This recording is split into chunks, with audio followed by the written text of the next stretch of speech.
서울의 겨울은 언제나 차갑다. 특히 광장시장의 겨울은 더 그렇다. 오래된 천막 아래서 피어오르는 기름에 튀겨지는 빈대떡 소리, 상인들의 거친 목소리가 뒤엉켜 만들어내는 소음 속에서 사람들은 각자의 생존을 위해 하루를 버티고 있었다. 이곳은 서울의 심장부이면서도 가장 낮은 곳에 가까운 공간이었다. 그날 오전, 시장 한복판에 이질적인 풍경이 나타났다. 검은 정장을 입은 남자들, 무전기를 귀에 꽂은 경호원들, 그리고 그들 사이를 중심처럼 가르며 걷는 한 남자. 강지훈. 대한민국 재계 3위, 강화그룹의 대표이사.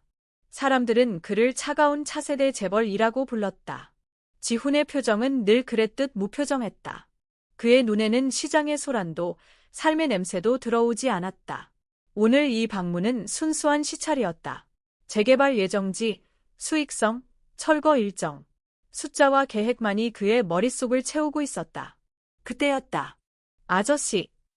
갈라진 목소리가 사람들 사이를 찢고 튀어나왔다. 지훈이 한 발을 내딛는 순간 작은 그림자 하나가 옆 골목에서 튀어나와 그의 앞을 막아섰다. 너무 갑작스러워 경호원 한 명이 반사적으로 아이를 밀쳤다. 아이의 작은 몸이 바닥에 굴러 떨어졌다. 철푸덕. 사람들의 시선이 동시에 쏠렸다. 아, 조심해. 경호원이 소리쳤지만 지훈은 이미 걸음을 멈추고 있었다. 바닥에 떨어진 것은 아이가 아니었다. 아이의 손에서 놓쳐진 낡은 액자 하나였다. 검은색 테두리. 한쪽 모서리가 깨져 있었고 유리에는 금이 가 있었다. 지훈의 시선이 그 액자에 고정되는 데는 1초도 걸리지 않았다. 그 안에 있는 사진, 그 얼굴, 숨이 멎는 것 같았다. 사진 속 남자는 분명 자신이었다. 7년 전의 자신. 지금보다 조금 더 젊고 조금 더 웃음이 남아있던 얼굴. 하지만 사진은 단순한 사진이 아니었다. 사진 상단에는 검은 리본이 달려 있었다. 사망자의 초상. 영정사진. 지훈의 손끝이 미세하게 떨렸다. 세상이 갑자기 소리를 잃은 것 같았다. 아빠. 작은 목소리가 들렸다. 아이였다.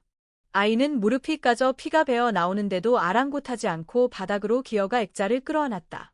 더러워진 사진을 자기 옷자락으로 조심스럽게 닦으며 울먹였다. 아빠, 미안해 또 더러워졌어.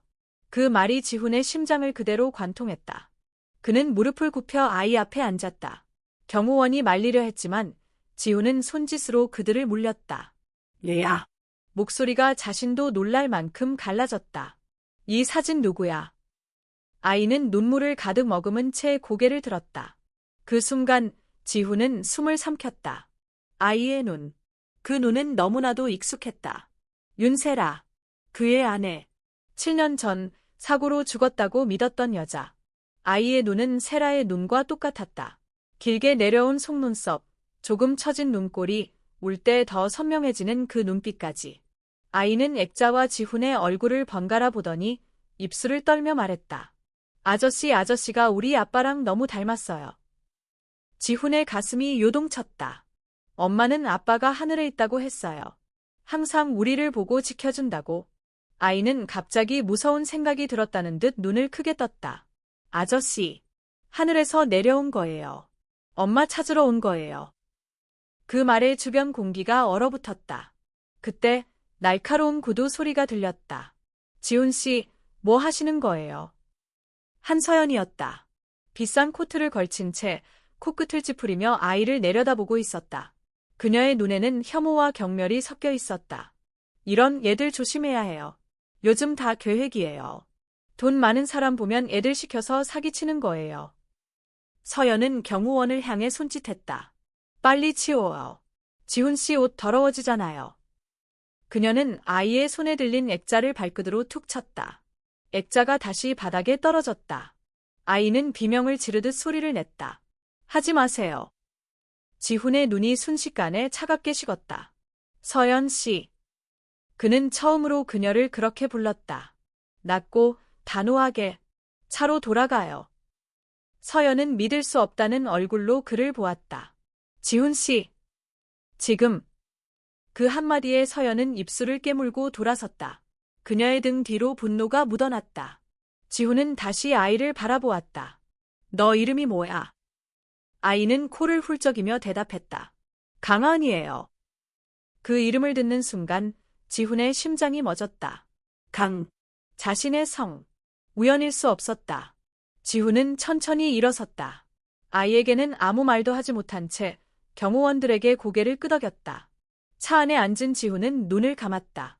하지만 머릿속은 폭풍처럼 유동쳤다.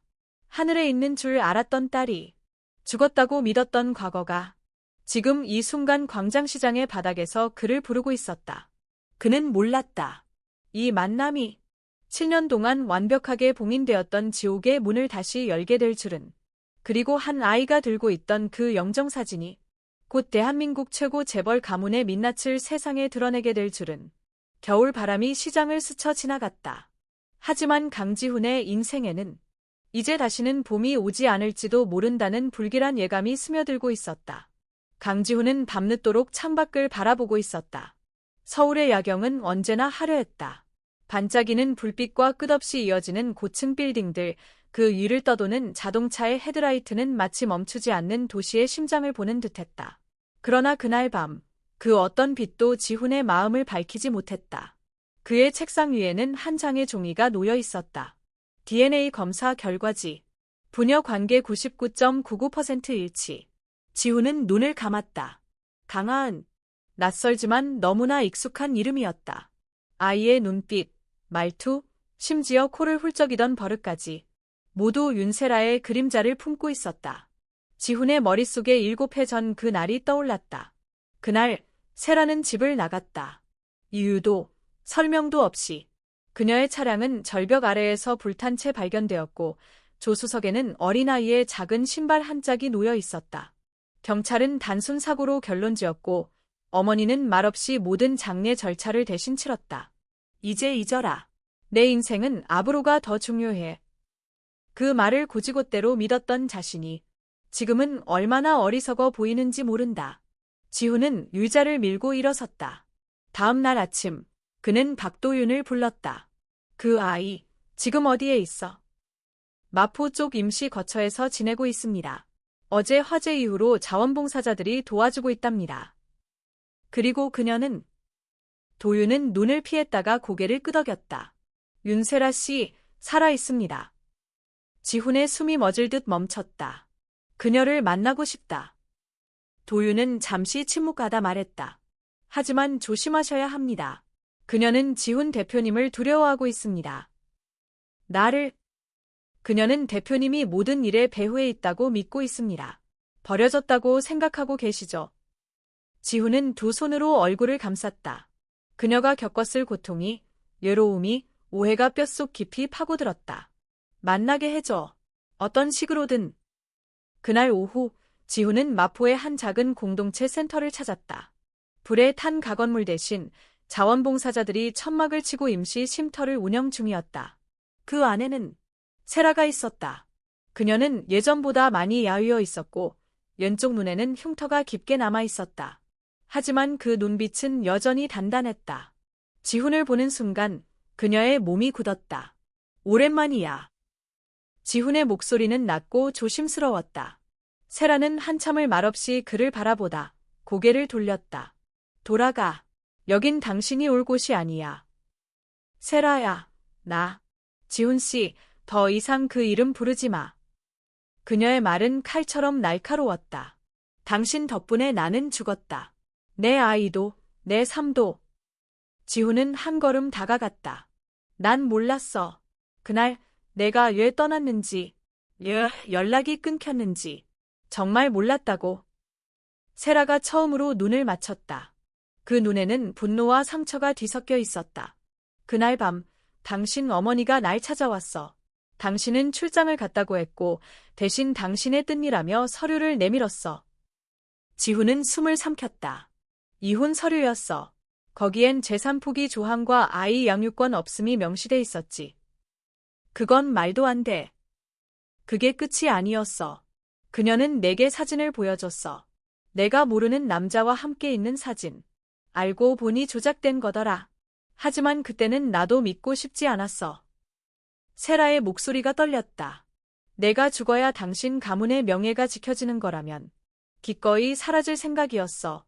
그런데 그렇게까지 할 줄은 몰랐지. 지훈은 다가가려다 멈췄다. 세라야, 제발 다시 기회를 줘. 하니를 위해서라도. 하은이는 내가 키웠어. 당신 없이 나 혼자서 쓰레기 더미에서 먹고 자며 단 한 번도 당신을 원망하지 않게 키웠어. 그녀는 눈물을 닦았다. 이제 와서 아버지랍시고 다가오지 마.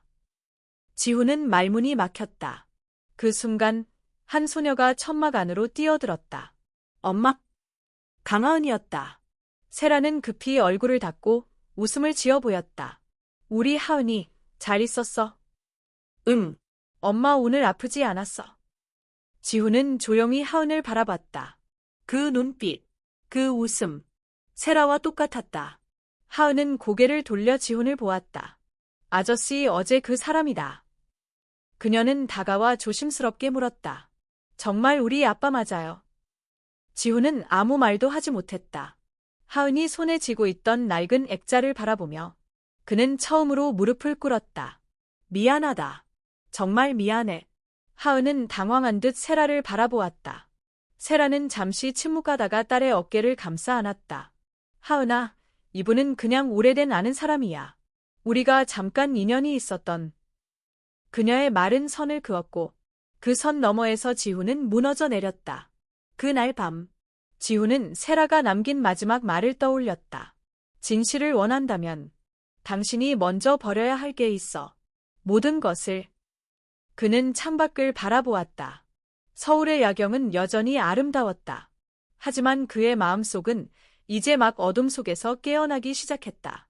박도윤은 자정이 넘은 시간에도 여전히 컴퓨터 앞을 지키고 있었다. 화면 속에는 서울 시내의 CCTV 영상이 빠르게 지나가고 있었고 그의 손에는 윤세라와 하은의 과거 행적이 담긴 자료가 한 장 한 장 넘겨지고 있었다. 한 달 전까지만 해도 그들은 이 세상에 존재하지 않는 사람들이었다. 주민등록조차 없는 투명인간처럼 살아온 모녀. 하지만 그들이 돌아왔다. 아니, 세상이 그들을 마주한 것이라. 도윤은 자신도 모르게 깊은 한숨을 내쉬었다. 그가 강지훈을 모신 지는 8년째였다. 지훈은 냉철하고 정확한 사람이었다. 감정에 휘둘리지 않고 언제나 논리와 데이터로 결정을 내리는 인간. 하지만 이번만큼은 아니었다. 그날 지훈이 윤세라 앞에서 무릎을 꿇은 순간 도윤은 처음으로 상사를 인간으로 느꼈다. 그는 무거운 마음을 안고 저장된 사진 몇 장을 다시 확인했다. 불에 타버린 차량 잔해, 응급실에서 신원을 특정하지 못한 시신의 일부, 그리고 당시 사고를 단순 차량 결함으로 마무리했던 경찰 보고서. 뭔가 잘못됐다. 너무 완벽하게 정리된 사고였다. 시신은 신원 확인이 불가능할 정도로 훼손됐고 현장을 수습한 건 지훈의 어머니 강민주였다. 그녀는 기자회견까지 열어 슬픔을 드러냈고 대중은 그녀의 상처에 공감하며 세라의 존재를 잊어갔다. 하지만 지금 생각해보면 그 모든 게 의심스러웠다. 다음 날 아침 도윤은 지훈의 집무실로 들어갔다. 지훈은 이미 정장을 차려입고 서류를 검토하고 있었다. 하지만 그의 눈빛은 어딘가 멍해 보였다. 대표님, 잠시 시간 괜찮으신가요? 무슨 일이지? 도윤은 태블릿을 꺼내 화면을 보여줬다. 이건 7년 전 사고 당시의 구조 요청 기록입니다. 하지만 보십시오. 신고자가 강 회장님의 개인 비서였고 당시 경찰보다 먼저 현장에 도착한 사람이 있었습니다. 지훈은 화면을 뚫어지게 바라보았다. 이게 무슨 뜻이지? 사고 당시 차량은 절벽 아래 추락했고 그 전에 이미 브레이크 라인이 절단돼 있었다는 정황이 있습니다. 정비소 기록도 조작된 흔적이 있고요. 지훈은 몸을 뒤로 젖혔다. 의자 등받이에 머리를 기대고 천장을 올려다봤다. 어머니가 정말로 그런 일을 하셨다는 건가? 확신은 없습니다. 하지만 조사해볼 가치가 있습니다. 그리고 도윤은 말끝을 흐리더니 무언가 꺼내 조심스럽게 책상 위에 올려놓았다. 세라가 입원했던 병원의 진료기록 사본이었다. 그리고 낡은 사진 한 장. 사진 속 세라는 병상에 누워 있었고 그 옆에는 갓난아기였던 하은이 눈을 감고 자고 있었다. 사진의 뒷면에는 세라의 필체로 이렇게 쓰여 있었다. 하은아, 너만은 세상에 버려지지 않게 키울게. 어떤 고통도 이 아이에게는 닿지 않게. 지훈은 손으로 입을 가렸다. 그는 몰랐다. 세라가 살아있었음을, 하은이 태어났음을, 그리고 그들이 어떤 삶을 살아왔는지를. 그날 오후, 지훈은 도윤과 함께 인천 여곽의 한 폐가를 찾았다. 세라가 과거에 거주했던 곳이었다. 그곳은 이미 오래전에 철거된 듯 보였지만 내부에는 누군가 살았던 흔적이 남아 있었다.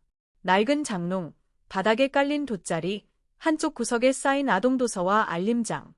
그중 하나를 집어들자 강한이라는 이름이 적힌 종이 하나가 떨어졌다. 지훈은 종이를 들고 한 글자 한 글자 읽었다. 내가 제일 좋아하는 사람은 엄마다. 하지만 언젠가 아빠도 좋아하게 될 거야. 왜냐면 엄마가 아빠는 좋은 사람이었다고 했거든. 지훈의 손이 미세하게 떨렸다.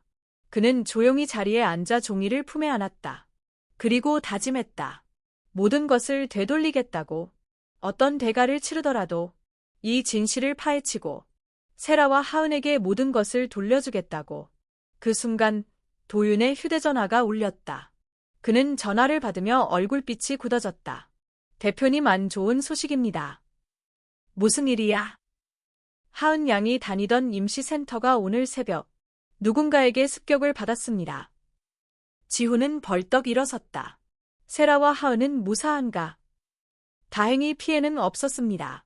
하지만 누군가 그들을 노리고 있다는 건 분명합니다. 지훈의 눈빛이 서늘하게 식었다. 누구지? 도윤은 망설이다 말했다.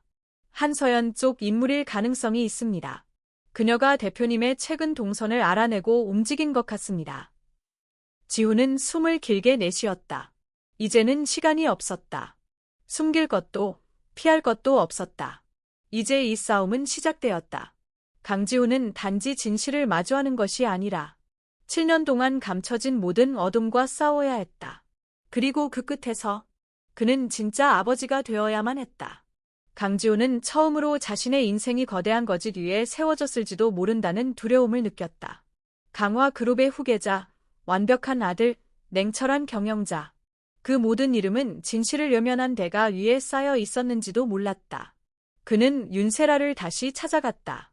이번에는 그녀가 거부하더라도 자신이 직접 듣고 직접 마주해야 했다. 마포의 임시센터는 여전히 어수선했다. 화재의 흔적, 외부 침입의 두려움, 그리고 이웃들의 걱정이 교차하는 가운데 세라는 조용히 사람들을 도왔다. 아이들을 안심시키고 노인들에게 따뜻한 차를 나눠주는 모습은 과거의 윤세라와 전혀 달라 보이지 않았다. 지훈은 멀리서 그녀를 지켜보다 천천히 다가갔다. 세라야. 그녀는 고개를 돌렸고 잠시 침묵이 흘렀다. 여긴 얘 또 왔어요. 그녀의 목소리는 차분했지만 그 안에 감정이 얇게 깔려 있었다. 이번엔 도망가지 않을게. 들어줘. 당신이 사라진 날 나는 아무것도 몰랐어. 당신이 떠났다는 것도, 당신이 어떤 상황이었는지도 나는 정말 몰랐어. 세라는 고개를 돌렸다. 몰랐다고 해서 상처가 없어지진 않아요. 그날 나 혼자였어요. 당신은 없었고 당신 어머니만 있었어요. 지훈의 눈빛이 흔들렸다. 그녀가 무슨 말을 했는지 말해줄 수 있어. 세라는 가만히 숨을 내쉬었다. 그날 당신 어머니는 나를 찾아와 말했어요. 강가의 더러운 물이 가문의 피를 더럽힐 수 없다. 그 말이 전부였죠. 지훈은 주먹을 움켜쥐었다. 그녀는 당신을 욕하지 않았어요. 오히려 당신이 그런 결정을 내렸다고 말했어요. 당신은 나를 지우기로 했고 하은이도 가문의 아이가 아니라며 입양 보내겠다고 했어요. 세라는 떨리는 손으로 자신의 가슴을 눌렀다. 그 순간 나는 죽은 거였어요. 당신을 믿었던 내 마음도, 내 미래도. 지훈은 그녀 앞으로 한 걸음 다가갔다. 나는 몰랐어. 그녀가 그런 짓을 했다는 걸. 아직 믿기지도 않아. 세라는 그를 바라보았다. 믿고 싶지 않겠죠. 당신의 어머니니까. 하지만 진실을 외면하진 않겠어. 확인할 거야. 그리고 용서받을 수 없다 해도 하은이에겐 아버지로서 책임지고 싶어. 그 순간 세라의 눈에 눈물이 맺혔다. 하은이는 아무것도 몰라요. 당신이 누군지, 왜 우리를 떠났는지도. 그럼 내가 알려줄게. 내 입으로, 내 진심으로. 지훈 씨. 세라는 잠시 입을 다물었다. 그럼 하나만 약속해줘요. 당신의 진실을 찾기 위해서라면 당신이 가진 모든 걸 내려놓을 수 있는지. 지훈은 그녀를 똑바로 바라봤다. 응. 필요하다면 강화도 내려놓을 거야. 그날 밤 지훈은 어머니 강민주의 저택을 찾았다. 강민주는 늘 그렇듯 완벽하게 차려입고 있었다. 그녀는 아들이 들어서자 미소 지으며 잔을 내려놓았다. 이 밤중에 무슨 일이지? 지훈은 거침없이 묻었다. 7년 전 윤세라에 대해 무슨 짓을 하셨어요? 민주의 눈빛이 순간 차가워졌다. 하지만 곧 다시 미소로 돌아왔다. 세라는 이미 죽은 여자야. 얘 그런 유령을 다시 불러오는 거지. 죽은 게 아니라 죽게 만들려 했던 거잖아요. 민주는 잔잔하게 웃었다. 지훈아, 넌 내 아들이야. 내가 모든 걸 걸고 만든 결과물이야. 너의 위치, 너의 명예, 이 모든 게 그 더러운 여자 하나 때문에 흔들릴 순 없어. 그녀는 내 아내였어. 그랬지. 하지만 그 결혼은 실수였어. 넌 알지도 못한 채 감정에 이끌려 끌려갔고 그 결과로 강화가 얼마나 위태로워졌는지 알아? 지훈은 믿을 수 없다는 듯 고개를 저었다. 그래서 그 사람을 없애려고 했어요. 난 너를 지킨 거야. 세라는 내 인생을 망칠 존재였어. 그럼 하은이는요? 그 아이는 당신의 손녀야. 하은이는 그 여자와 너 사이의 약점이야. 그 아이가 공개되면 강화는 끝장이야. 언론은 가만히 있지 않을 거고 투자자들은 돌아설 거야. 지훈은 조용히 말했다. 그래도 난 하은이를 지킬 거야. 그리고 세라도. 민주의 표정이 굳었다. 내가 지금 무슨 말을 하는지 알아. 강화를 버리겠다고? 필요하다면. 지훈은 천천히 자리에서 일어섰다. 이제부터는 내 길을 갈 거야. 어머니가 세운 세계에서 벗어나서. 민주는 그를 말리지 않았다. 하지만 그녀의 눈빛은 무언가 위험한 것을 품고 있었다. 지훈은 다음 날 그룹 이사회에 사표를 제출했다. 그는 모든 언론의 주목을 받으며 공식 성명을 발표했다. 나는 지금까지 강화그룹의 대표로서 살아왔습니다. 하지만 이제 나는 한 사람의 아버지로 살아가고자 합니다. 내가 놓친 7년을 되찾기 위해서, 그리고 나의 선택으로 상처 입은 사람들에게 속죄하기 위해서. 기자들은 질문을 쏟아냈고 시장과 주가는 요동쳤지만 지훈의 표정은 오히려 평온했다. 모든 걸 내려놓은 지금 그는 처음으로 자신의 인생을 되찾고 있었다. 한서연은 와인잔을 천천히 돌리고 있었다. 조명이 은은하게 내려앉은 강남의 고급 펜트하우스 거실. 그녀는 평소와 다름없이 우아한 자세를 유지하고 있었지만 눈빛은 살얼음처럼 날카로웠다. 사퇴했다고. 그녀는 조용히 되뇌었다. 반대편 소파에 앉은 남자가 고개를 끄덕였다. 그는 서연의 오랜 조력자이자 개인 정보 수집을 전문으로 하는 이정훈이라는 이름의 사설 정보원이었다. 공식 성명도 발표했죠. 언론은 지금 사랑을 선택한 재벌 3세 같은 미화 기사로 도배 중입니다. 서연은 코웃음을 쳤다. 사랑, 웃기지 마. 강지훈은 절대 그런 감정에 휘둘릴 사람이 아니야. 하지만 윤세라 씨와 그 딸아이 실제로 살아있었고 그걸 계기로 모든 걸 버린 건 사실입니다. 그래, 문제는 거기 있어. 서연은 와인잔을 탁자 위에 3개 내려놓았다. 그 여자가 살아있다는 건 나한테 재앙이야. 내 약혼은, 내 지위는, 우리 아버지와의 계약은. 정우는 조심스럽게 말했다. 사모님, 아직 약혼이 파기된 건 아닙니다. 대표직에서 물러났다고 해도 지분의 35%는 여전히 지훈 씨 겁니다. 그가 회사를 떠난 건 잠시 감정적으로 흔들린 것일 수도 있습니다. 서연은 한쪽 눈썹을 치켜 올렸다. 감정으로 회사를 버릴 남자라면 난 처음부터 선택하지 않았어. 그녀는 자리에서 일어나 유리창 앞에 섰다. 창밖에는 서울의 밤이 흐르고 있었고 그 아래에는 그녀가 절대 놓치고 싶지 않은 권력이 있었다. 그 여자 세라. 그 아이와 함께 어디에 있는지 알아봐. 마포의 임시 보호소에 머물고 있었습니다. 하지만 지훈 씨가 자주 드나들면서 경호와 보안이 강화되었습니다. 더 강하게 흔들어. 그 여자의 과거든 병력이든 약점이든 뭐든 찾아. 정우는 잠시 망설이다 말했다. 사실 하나 있습니다. 세라 씨가 거처로 사용하던 폐가에서 어떤 약통이 발견됐습니다. 서연은 돌아섰다. 무슨 약? 항정신성 약물입니다. 정확한 진단은 모르지만 예상 후 스트레스 장애나 조현 증세와 관련된 약일 가능성이 있습니다. 서연의 눈빛이 번뜩였다. 완벽해. 그걸 언론에 흘려. 사고 후 실종된 여성, 정신과 치료 정황. 충분히 사람들 의심하게 만들 수 있어. 정우는 고개를 끄덕였다. 그리고 또 있어? 그녀가 키운 딸, 강하은. 공식 기록상 아버지가 누구인지 명시돼 있지 않습니다. 주민등록도 최근에서야 등록됐고 출생신고도 지연됐어요. 법적으로 보면 지훈 씨와의 친자 관계를 증명할 근거가 부족합니다. 서연은 웃음을 흘렸다. 결국 불법 아이네. 지훈이 설령 아버지라 주장해도 사회적으로 받아들이기 힘든 상황이지. 그녀는 정훈을 똑바로 바라보았다. 이 기회야. 세라를 무너뜨려. 지훈이 다시 내 곁으로 돌아오게 만들어. 한편 지훈은 하은이와 시간을 보내고 있었다. 인천 외곽에 위치한 옛집. 한때 세라와 함께 꿈꾸던 공간을 복구해 세라와 하은을 위해 다시 만들고 있었다. 하은은 마당을 뛰놀며 웃고 있었고 세라는 부엌에서 따뜻한 찬물을 끓이고 있었다. 지훈은 그 모습을 바라보며 조용히 말했다. 이 집, 우리 예전에 함께 그리던 곳과 비슷하지. 세라는 고개를 끄덕였다. 벽 색깔도 같고 창문도 같아요. 하지만 그녀는 말끝을 흐렸다.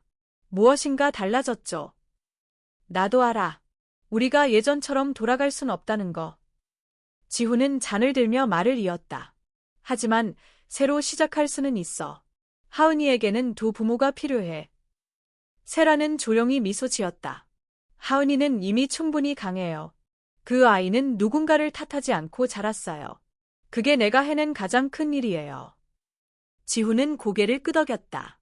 이제부터는 내가 그 아이를 위해 살아갈게. 며칠 뒤 한서연의 공격이 시작되었다. 인터넷 포털 사이트에는 강지훈 전 대표 약혼자 윤세라와 숨겨진 딸의 관계라는 자극적인 제목의 기사들이 올라오기 시작했다. 세라가 정신과 치료를 받았다는 루머, 하은의 출생이 불법적이라는 주장, 심지어 세라가 과거에 유도를 했다는 조작된 사진까지 퍼지고 있었다. 지훈은 분노를 억누르며 도윤에게 지시했다. 모든 루머의 출처를 추적해. 그리고 언론사엔 법적 대응 준비해. 세라는 그런 상황 속에서도 담담했다. 예상했어요. 서연 씨는 절대 쉽게 물러나지 않을 사람이에요. 지훈은 그녀를 바라보며 말했다. 이번엔 내가 지킬게. 당신도, 하은이도. 그날 밤 지훈은 법률팀과 함께 긴급 기자회견을 열었다. 그는 단호하게 말했다. 윤세라 씨는 제 아내였습니다. 강하은은 제 친딸입니다. 그들을 향한 모든 허위 사실에 대해 민형사상 책임을 묻겠습니다. 그의 발언은 언론의 폭풍처럼 퍼져나갔다. 한편 서연은 뉴스 방송을 지켜보며 조용히 입술을 깨물었다.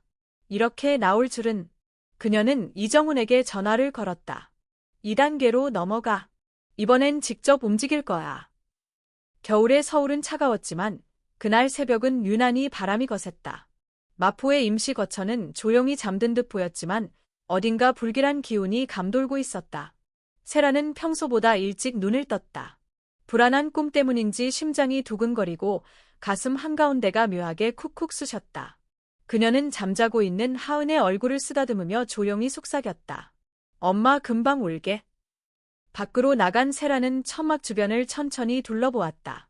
그러다 담벼락 근처에서 수상한 그림자를 보았다. 어두운 복장에 모자를 깊게 눌러 쓴 남자가 무언가를 손에 들고 있었다.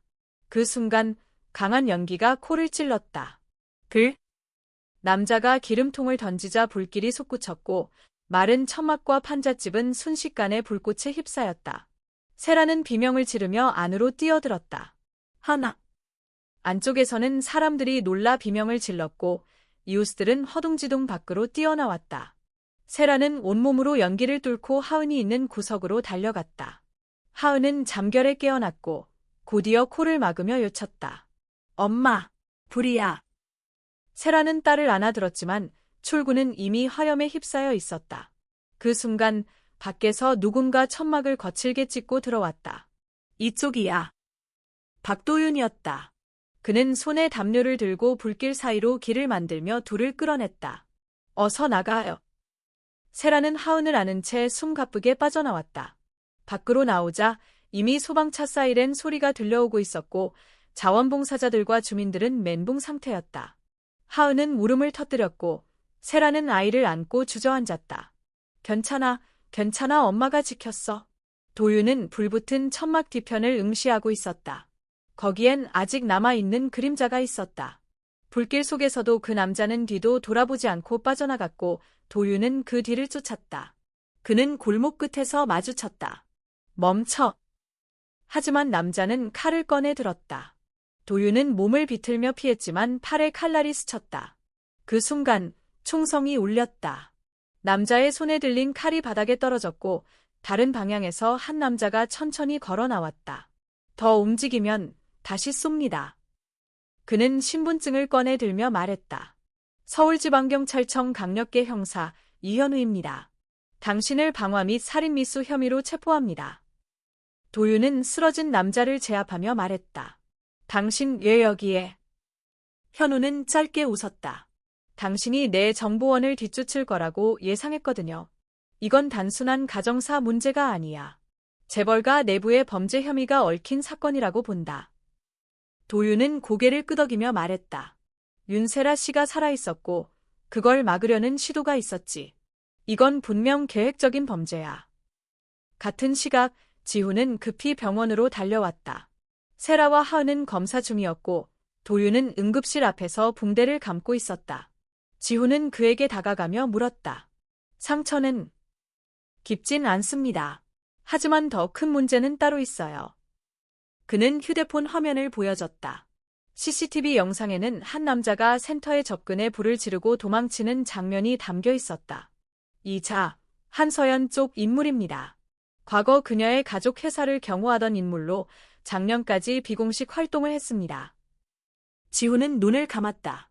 결국 그녀가 직접 나섰다는 거군. 그리고 경찰도 이 사건을 심상치 않게 보고 있습니다. 이현우 형사가 움직였어요. 이건 개인 간의 분쟁이 아니라 권력 범죄로 보고 수사로 전환할 가능성이 높습니다. 그 순간 병실 문이 열리고 간호사가 말했다.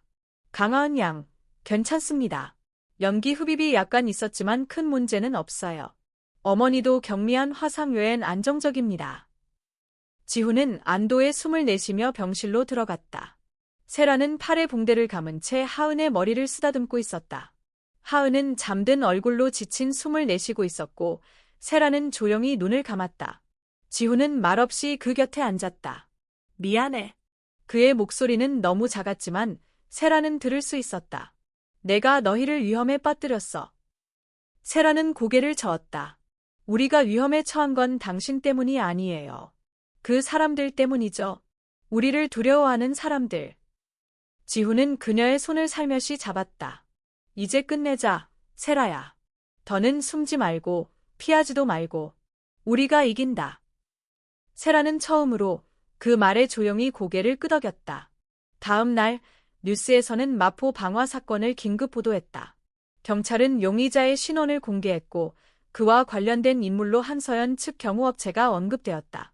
한서연은 언론에 입장문을 발표하며 관련성을 부인했지만 이미 여론은 요동치고 있었다. 강지훈은 변호사를 대동해 서울중앙지검에 출석했다. 그는 공식 진술을 하며 말했다. 이번 사건은 단순한 개인 간의 분쟁이 아닙니다. 한 아이의 생명과 진실을 묻으려는 권력의 충돌입니다. 나는 이제 이 싸움을 법의 이름으로 마주하겠습니다. 지금까지 침묵하던 검찰과 경찰이 본격적으로 수사에 착수하면서 수면 아래 감춰졌던 진실들이 하나씩 고개를 들기 시작했다. 그리고 그 진실의 한복판에는 윤세라와 강한 그리고 강지훈이 서 있었다. 서울의 봄은 생각보다 빨리 찾아왔다. 하지만 그 따뜻한 기운 속에서도 사람들의 시선은 차갑고 날카로웠다. 강지훈은 오래 고민한 끝에 결정을 내렸다. 모든 것을 공개하겠다고. 숨기지 않고 더 이상 피하지 않기로. 그는 강화문화재단이 주최하는 정기 자선 행사에 참석할 계획을 세웠다. 해마다 고위 인사와 언론, 사회 각계의 리더들이 모이는 행사였다. 올해는 가족과 희망을 주제로 정해져 있었고, 지훈은 그 자리를 이용해 강하은을 세상에 소개하기로 했다. 도윤은 걱정스러운 표정으로 물었다. 대표님, 아직 이르지 않을까요? 언론도 여론도 아직 정리가 안 됐습니다. 지훈은 단호하게 대답했다. 누군가는 먼저 진실을 꺼내야 해. 그게 내 몫이라면 기꺼이 감당할 거야. 그는 다시 말하며 입가에 미소를 지었다. 그리고 이제 대표 아니잖아. 도윤은 할 말을 잃고 고개를 끄덕였다. 행사 당일 서울 한복판의 대형 컨벤션 센터는 수많은 인파로 붐볐다. 사회각계 유명 인사들이 붉은 카페트를 밟고 입장했고 수십 대의 카메라가 셔터를 터뜨렸다. 하지만 진짜 관심은 한 사람에게 집중되어 있었다. 전 강화그룹 대표 강지훈. 그는 검은 정장을 입고 한 손으로는 어린 소녀의 손을 잡고 나타났다. 카메라 플래시가 터지자 하은은 깜짝 놀라 그의 다리 뒤에 숨었고 지훈은 부드럽게 손을 잡아당기며 말했다. 괜찮아. 아빠가 곁에 있어. 그 말에 하은은 조심스레 고개를 들었고 두 사람은 함께 무대를 향해 걸어갔다. 사회자는 짧은 인사말 후 특별 게스트 소개를 시작했다. 오늘 우리는 특별한 가족을 모셨습니다. 그들은 단지 유명한 가문이나 돈이 아닌 사랑과 진실로 이 자리에 섰습니다. 지훈이 마이크 앞에 섰다. 수많은 시선이 그를 향했고 누군가는 조롱했고 누군가는 기대했다. 여러분, 저는 오늘 이 자리에서 한 가지를 고백하려 합니다. 그는 잠시 말을 멈췄다. 카메라 셔터 소리와 조용한 숨소리만이 공간을 채웠다. 이 아이는 제 딸, 강하은입니다. 그동안 저는 이 아이가 존재한다는 사실조차 몰랐습니다. 그리고 그 사실을 알았을 때 너무 늦었다고 생각했습니다. 그는 아이의 머리를 쓰다듬으며 말을 이었다. 하지만 하은이는 제게 다시 살아갈 이유를 줬고 세라는 그 어떤 사람보다 강한 어머니였습니다. 사람들 사이에서 웅성임이 일었다. 몇몇 기자는 이미 기사를 작성 중이었고 일부 청중은 눈시울을 붉혔다. 지훈은 마지막으로 말했다. 진실은 완벽하지 않습니다. 때로는 상처와 오해로 가득 차 있지만 그럼에도 불구하고 우리는 진실을 선택해야 합니다. 행사는 따뜻한 박수 속에 마무리되었다. 하지만 밖에서는 그만큼의 파장이 일고 있었다. 뉴스와 SNS에서는 의견이 갈라졌다. 감동적인 가족 이야기라는 의견도 있었고 감성파리로 과거를 덮으려는 수요라는 비난도 쏟아졌다. 인터뷰 요청이 빗발쳤고 온라인 커뮤니티에는 하은의 외모부터 세라의 과거까지 모든 것이 해자되었다. 한편 한서연은 이 광경을 텔레비전으로 지켜보고 있었다. 그녀의 눈빛은 서늘했다. 세상은 언제나 감정에 약해. 그녀는 정훈에게 말했다. 이대로 두면 안 돼. 사람들은 지금은 흔들릴 수 있어도 시간이 지나면 진실 대신 스토리를 기억해. 정훈은 조용히 말했다. 이미 계획했던 2단계는 실패했습니다. 공격이 너무 노골적이었어요. 경찰과 검찰도 이 사건을 주시하고 있어요. 서연은 이를 악물었다. 그럼 세 번째 단계로 넘어가야지. 그녀는 책상 서랍에서 작은 USB를 꺼내 정훈에게 건넸다. 이 안에 세라의 과거 기록이 있어. 정확히 말하자면 과거 가족사. 정훈은 USB를 바라보며 조용히 물었다. 이걸로 뭘 하실 생각이죠? 사람들은 피해자에게는 연민을 가지지만 피해자의 가족이 범죄자였다는 사실을 알게 되면 태도를 바꾸지. 그게 인간이야. 정훈은 망설였지만 결국 USB를 받았다. 서연은 창밖을 바라보며 낮게 중얼거렸다. 세라, 당신이 이긴 줄 알았겠지. 하지만 아직 이 게임은 끝나지 않았어. 그날 밤 지훈은 딸과 함께 옛집으로 돌아왔다. 하은은 피곤한지 잠든 채로 품에 안겨 있었고 세라는 조용히 그들을 맞이했다. 행사 잘 끝났어. 지훈은 고개를 끄덕이며 말했다. 세상은 아직 우리를 받아들일 준비가 안 됐을 수도 있어. 하지만 이제 시작이야. 세라는 미소 지었다. 하은이가 커서 그 영상을 보게 되면 당신을 자랑스러워할 거야. 지훈은 그녀의 손을 조심스레 잡았다. 우리 함께 이겨내자. 과거든 세상이든. 세라는 말없이 손을 꼭 잡아주었다. 그러나 그들의 모르는 곳에서 또 다른 파도가 천천히 일어나고 있었다. 그리고 그 파도는 이제껏 드러난 진실보다 더 위험하고 더 잔혹할지도 몰랐다. 아침 뉴스는 평소보다 이른 시간부터 사람들의 이목을 끌었다. 주요 포털 사이트의 헤드라인에는 굵은 글씨로 이렇게 적혀 있었다. 윤세라, 과거 살인범의 딸이었다. 순식간에 댓글 수는 수천 개를 넘었고 관련 기사들이 실시간으로 쏟아졌다. 7년 전 강지훈과 혼인신고조차 없이 동거했던 여성, 윤세라. 그녀가 불우한 가정 출신이라는 소문은 있었지만 그녀의 부친이 과거 살인 혐의로 15년형을 선고받았다는 사실이 밝혀지자 사회는 발칵 뒤집혔다. 하은의 얼굴과 학교 정보, 세라의 병력과 출생지까지 전방위로 퍼져나갔고 가족을 향한 비난은 상상을 초월했다. 유전은 못 속이지. 딸도 언젠가 문제 일으킬 듯. 감성팔이 멈춰라. 온라인의 폭력은 날이 갈수록 극심해졌고 방문 취재진까지 몰려들면서 마포 쉼터는 폐쇄를 검토해야 할 상황에 이르렀다. 지훈은 분노를 억누르며 도윤과 함께 회의실에 앉아 있었다. 모니터 속에는 악의적으로 편집된 뉴스 클립이 재생되고 있었다. 화면에서는 세라의 부친이 교도소에서 호송되는 장면, 그리고 세라가 19살 시절 학교에서 따돌림을 당하던 CCTV 화면이 교차되며 잠재적 위협인가, 감춰진 진실인가 라는 자극적인 자막이 덧붙여져 있었다. 이건 명백한 인권 침해야. 지훈은 이를 악물고 말했다. 아이의 개인정보까지 퍼뜨리는 건 도가 지나쳤습니다. 도윤이 고개를 끄덕이며 말했다. 경찰도 수사에 착수했습니다. 한서연 쪽 정보 유출 정황이 포착됐고 기자 몇 명이 이미 소환 통보를 받았습니다. 하지만 이미 퍼진 여론은 쉽게 회복되지 않겠죠. 그녀는 여론을 이용해 우리를 무너뜨리려는 겁니다. 이번에는 감정이 아니라 공포를 건드린 거예요. 세라는 창가에 앉아 뉴스를 바라보고 있었다. 그녀의 손에는 한 통의 편지가 들려 있었다. 그 편지는 교도소에서 아버지가 보낸 마지막 편지였다. 세라야, 나는 나쁜 아빠였다. 하지만 너만은 그 어둠에서 벗어나길 바란다. 사람들은 내 죄를 너에게서도 보려 하겠지. 그럴수록 너는 당당히 살아라. 그녀는 편지를 조용히 접으며 중얼거렸다. 당당히 살아라. 하은은 조용히 엄마 옆에 다가와 앉았다. 엄마, 우리 할아버지는 정말 나쁜 사람이었어. 세라는 아이의 눈을 바라보며 대답했다. 나쁜 선택을 했던 사람이야. 하지만 그게 너랑은 아무 상관없어. 그럼 나도 사람들이 싫어하게 될까? 세라는 아이를 꼭 안았다. 아니야. 넌 그 누구보다 소중하고 특별해. 그녀는 아이의 머리를 쓰다듬으며 속으로 다짐했다. 이제 더 이상 숨어있지 않겠다고. 진실을 말하지 않으면 거짓이 진실이 되는 세상이니까. 지훈은 공식 기자회견을 준비했다. 장소는 그가 예전 대표 시절 자주 사용하던 미디어홀이었다. 수십 개의 언론사가 몰려들었고 그의 등장은 생중계되었다. 지훈은 마이크 앞에 서서 차분히 말했다. 오늘은 한 아이의 아버지로서 그리고 한 여성의 동반자로서 이 자리에 섰습니다. 저는 윤세라 씨의 가족사에 대해 알고 있었으며 그 사실이 그녀의 인격을 판단하는 기준이 되어서는 안 된다고 믿습니다.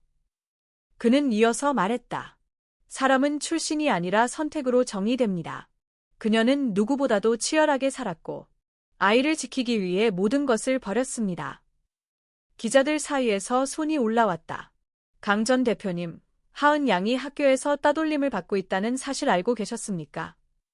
지훈은 고개를 끄덕였다. 예, 알고 있습니다. 그래서 하은이의 교육 환경을 전면 재정비할 예정입니다. 또한 자녀를 향한 2차 가해에 대해 강력히 대응할 것입니다. 다른 기자가 물었다. 이 모든 논란에도 불구하고 세라 씨와의 관계를 유지하실 겁니까? 지훈은 미소 지었다. 예. 우리는 가족입니다. 어떤 조건도 과거도 우리를 갈라놓을 수 없습니다. 그의 말은 SNS에서 빠르게 퍼졌고 댓글은 양극으로 나뉘었다. 역시 멋있다. 수도 이쯤이면 오스카감. 아이는 무슨 죄냐 좀 놔둬라.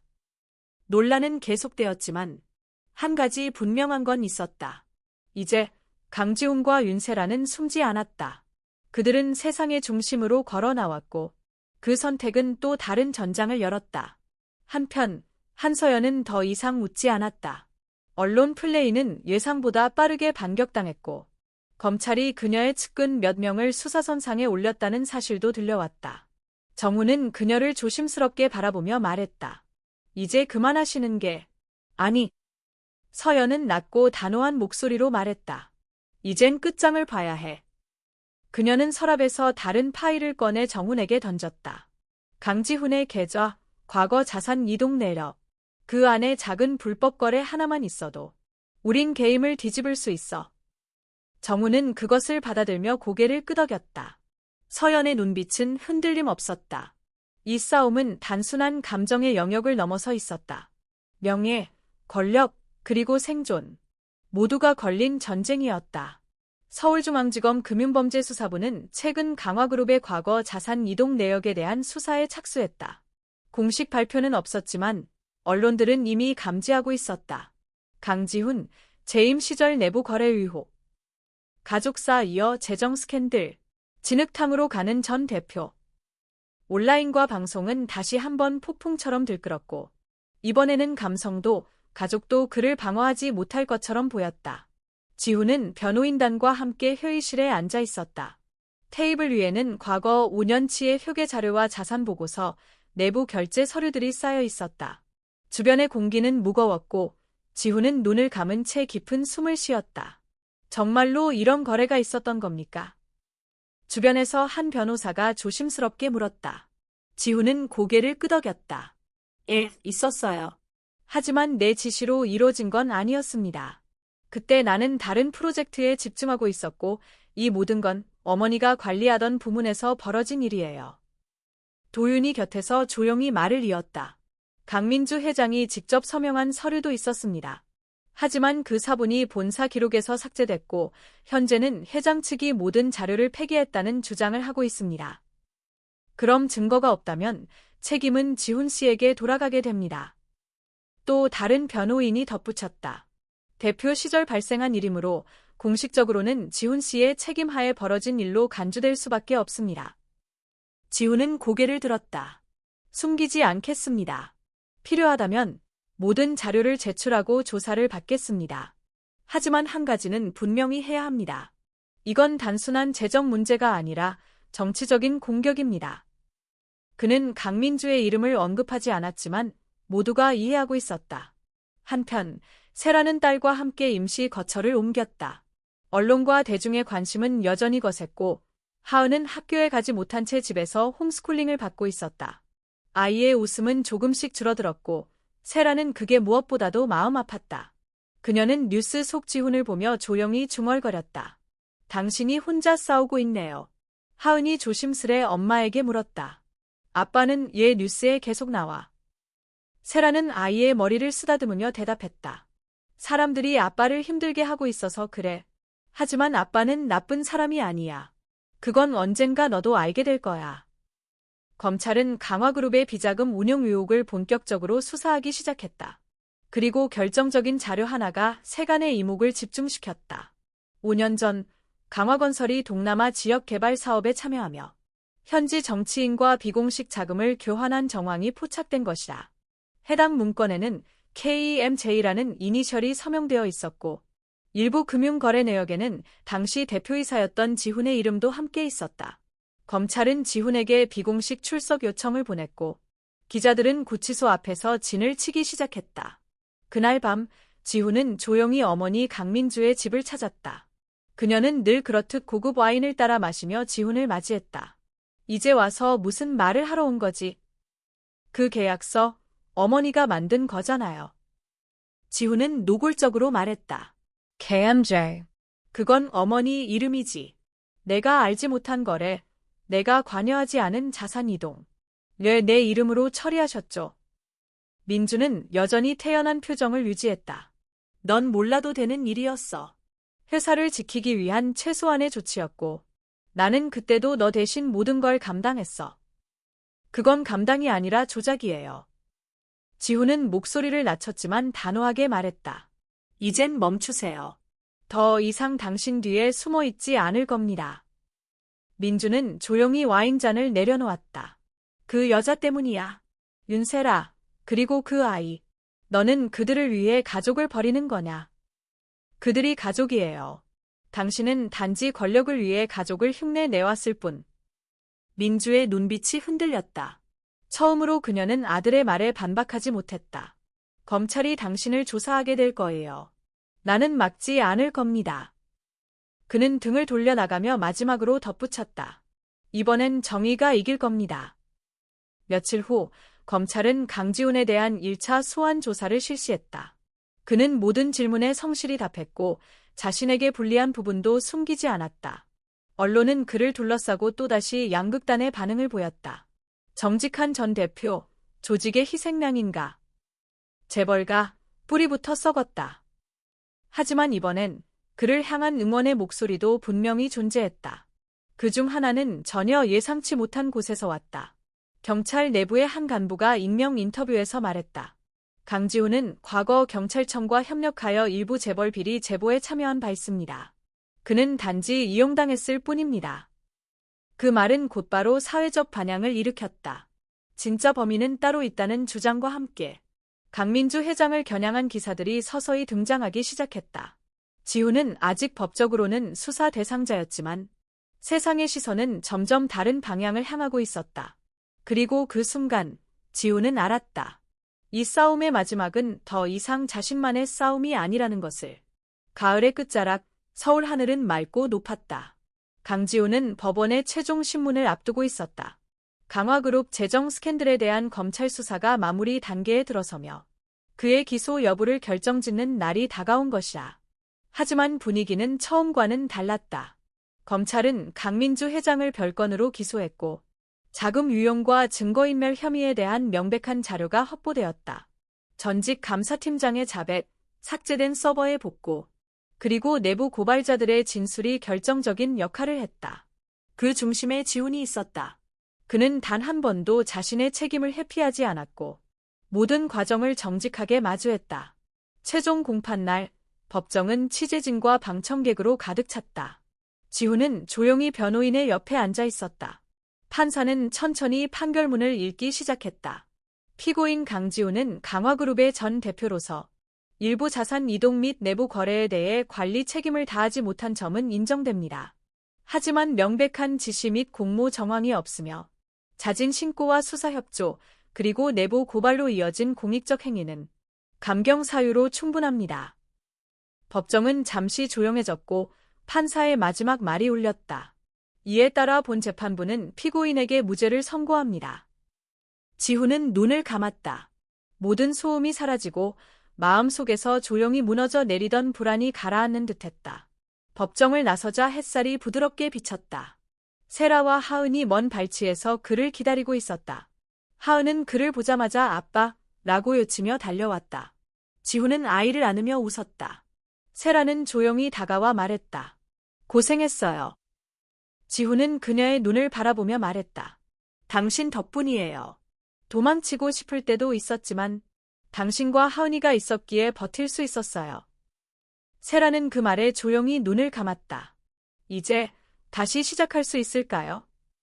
지훈은 고개를 끄덕였다. 응, 이번엔 진짜 가족으로. 한서연은 강화그룹 이사직에서 전격 해임되었다. 내부 거래 자료 조작에 대한 조력 정황과 방화 사건의 용의자를 매수했다는 정황이 드러나면서 그녀는 수사 선상에 올랐고 곧 검찰에 소환되었다. 그녀는 모든 혐의를 부인했지만 정훈이 남긴 증언 녹취록은 결정적이었다. 정훈은 인터뷰를 통해 말했다. 모든 건 우리가 만든 괴물이었다. 진실은 감정보다 강하고 권력보다 오래간다. 서연은 한동안 입을 다물었다. 마지막으로 카메라 앞에서 남긴 한마디는 짧았다. 이기는 줄 알았는데 이기고 있었던 게 아니었더라. 시간은 흘렀고 세라는 다시 사회복지센터로 복귀했다. 이번엔 이전보다 더 많은 지원과 자원이 모였다. 사람들은 그녀를 버텨낸 사람으로 기억했고 그녀의 경험은 수많은 사람들에게 희망이 되었다. 하은은 새로 전학한 학교에서 친구를 사귀기 시작했고 자신의 이름을 더 이상 숨기지 않았다. 그리고 어느 날 지훈이 작은 상자를 들고 세라 앞에 섰다. 그는 말없이 상자를 열었다. 안에는 오래된 반지 2개가 들어 있었다. 이건? 세라가 물었다. 우리가 처음 약속했던 날 샀던 반지야. 못 꺼냈었어. 두려웠거든. 하지만 이제는 줄 수 있어. 세라는 한참을 그 반지를 바라보다가 조용히 웃었다. 2번째 약속, 이건 지켜요. 그는 그녀의 손에 반지를 끼워주며 말했다. 이번엔 절대 놓치지 않을게. 이듬해 봄, 작은 결혼식이 열렸다. 하은은 흰 드레스를 입고 꽃을 들고 있었고, 세라와 지훈은 소박한 서약을 나누었다. 그들의 등 뒤로 새로운 계절이 시작되고 있었다. 식이 끝난 뒤 하은이 물었다. 이제 진짜 가족인 거지? 세라는 아이의 손을 꼭 잡으며 말했다. 응, 우리 셋, 이제 어디든 함께야. 지훈은 하늘을 올려다봤다. 햇살이 따뜻하게 내리쬐고 있었다. 과거는 사라지지 않았지만 이제는 더 이상 그들을 묶지 않았다. 그들은 선택했다.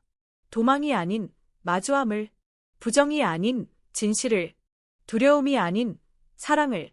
그리고 그 선택은 그 누구보다도 아름다운 결말이었다.